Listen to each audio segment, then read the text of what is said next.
Hello swimmers, तो आज से बटरफ्लाई की सीरीज़ स्टार्ट हो रही है और बटरफ्लाई सीरीज़ का ये पहला पार्ट है। इसमें हम लोग एक जनरल ओवरव्यू लेंगे कि बटरफ्लाई स्ट्रोक एक्चुअल में होता क्या है, कैसे किया जाता है और इसमें किन किन पॉइंट्स का ध्यान रखना पड़ता है। जब भी आप बटरफ्लाई को शुरू कर रहे हो तो उसके पहले कुछ पॉइंट्स को ध्यान में रखना होगा। तो देखिए, बटरफ्लाई स्ट्रोक जो होता है ये आपकी पावर प्लस रिदम को चेक करता है। ठीक है, इसमें आप जितना पावर लगा रहे हो उसका बेनिफिट आपको तभी मिलेगा जब आप एक रिदम में उस पावर को लगा रहे हो। और स्विमिंग करते वक्त एक चीज़ आप लोगों को मैं हमेशा बताता हूँ कि जितना आप सरफेस के पैरेलल में रहोगे, मतलब ये वाटर लेवल है तो आपकी बॉडी उसके पैरेलल में जितना रहेगी उतना अच्छा स्ट्रोक आपका और उतनी अच्छी स्पीड आपकी, मतलब कह सकते हैं, निखर के आएगी।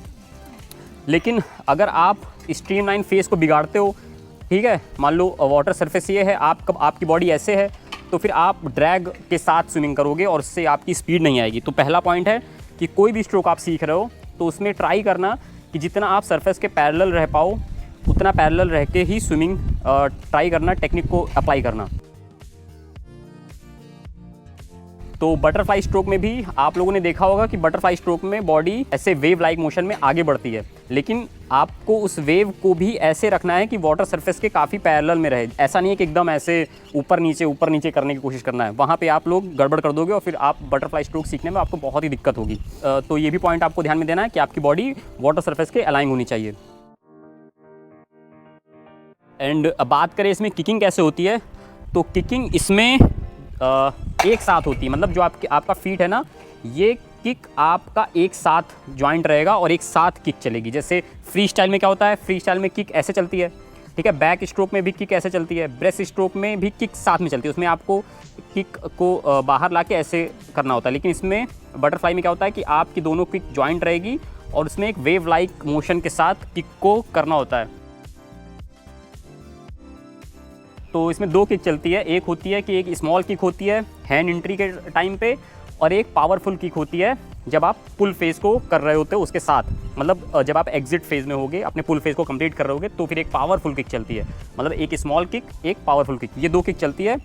और इन्हीं दोनों किक के साथ आपको अपने बॉडी का कोऑर्डिनेशन मेंटेन करना पड़ेगा, तभी जाके आप एक प्रॉपर वे में बटरफ्लाई कर पाओगे। इस कोऑर्डिनेशन को कैसे मेंटेन करना है, कैसे एक स्टेप बाय स्टेप करके सीखना है, ये सारे पार्ट्स मैं डालूंगा और आप उसको जब फॉलो करोगे तो फिर आप बटरफ्लाई करने लगोगे। शुरुआत में बटरफ्लाई एकदम फ्रस्ट्रेट हो जाओगे कि यार बटरफ्लाई हो नहीं रही है, मेरा तो हेड ही नहीं ऊपर आ रहा, मैं ब्रीथ ले रहा हूँ तो फिर मुँह में पानी चला जा रहा है, वो स्पीड नहीं आ रही जबकि मैं इतना पावर लगा रहा हूँ। तो उन सबको हम लोग सॉल्व करेंगे, उसमें कुछ ज़्यादा है नहीं, बस एक बार टाइमिंग मैच हो जाएगा ना, फिर बटरफ्लाई आप ईजिली कर लोगे।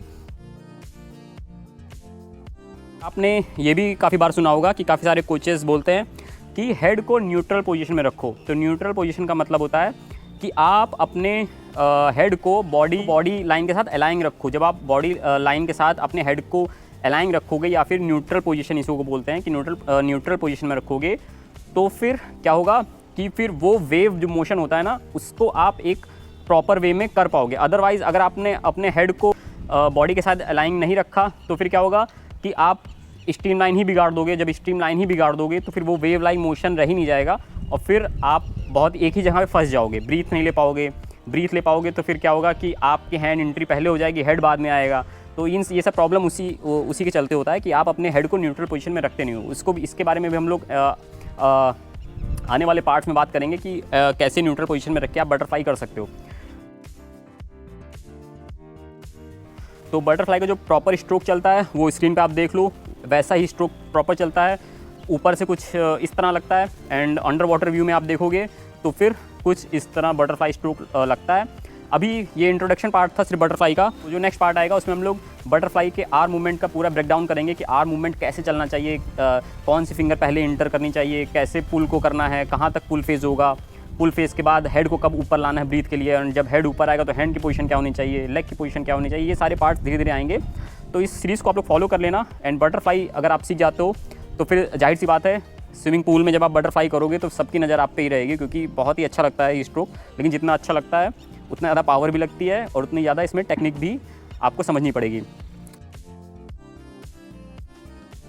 तो आई होप कि इस इंट्रोडक्शन पार्ट से आपको समझ में आ गया होगा कि बटरफ्लाई स्ट्रोक को कैसे सीखना है, किन किन पॉइंट्स का ध्यान देना है। मैं वापस से तीनों पॉइंट्स कवर कर देता हूँ। बटरफ्लाई करते वक्त आपकी बॉडी की पोजीशन वाटर सरफेस के पैरेलल में अलाइन होनी चाहिए, हेड न्यूट्रल पोजीशन में होना चाहिए। इसमें 2 किक चलती है, दोनों किक में आपका फीट जॉइंट रहेगा। एक स्मॉल किक चलती है, एक पावरफुल किक चलती है। एंड जब बटरफ्लाई आप करोगे तो एक वेव लाइक मोशन में ये स्ट्रोक होना चाहिए।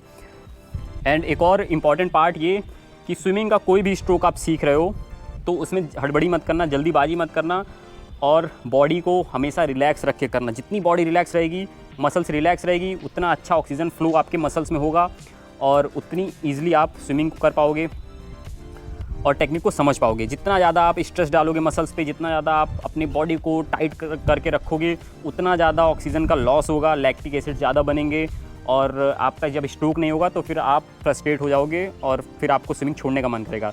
तो अगर आप इस चैनल से जुड़े हुए हो तो स्विमिंग तो छोड़ने का सोचना ही नहीं। स्विमिंग घुसे हो अगर स्विमिंग फील्ड में तो इसको प्रॉपर मास्टर करके यहाँ से निकलना। तो जिन लोग को भी बटरफ्लाई सीखनी होगी उनके साथ ये वीडियो शेयर कर दीजिएगा। मिलते हैं नेक्स्ट पार्ट में। Thank you, bye.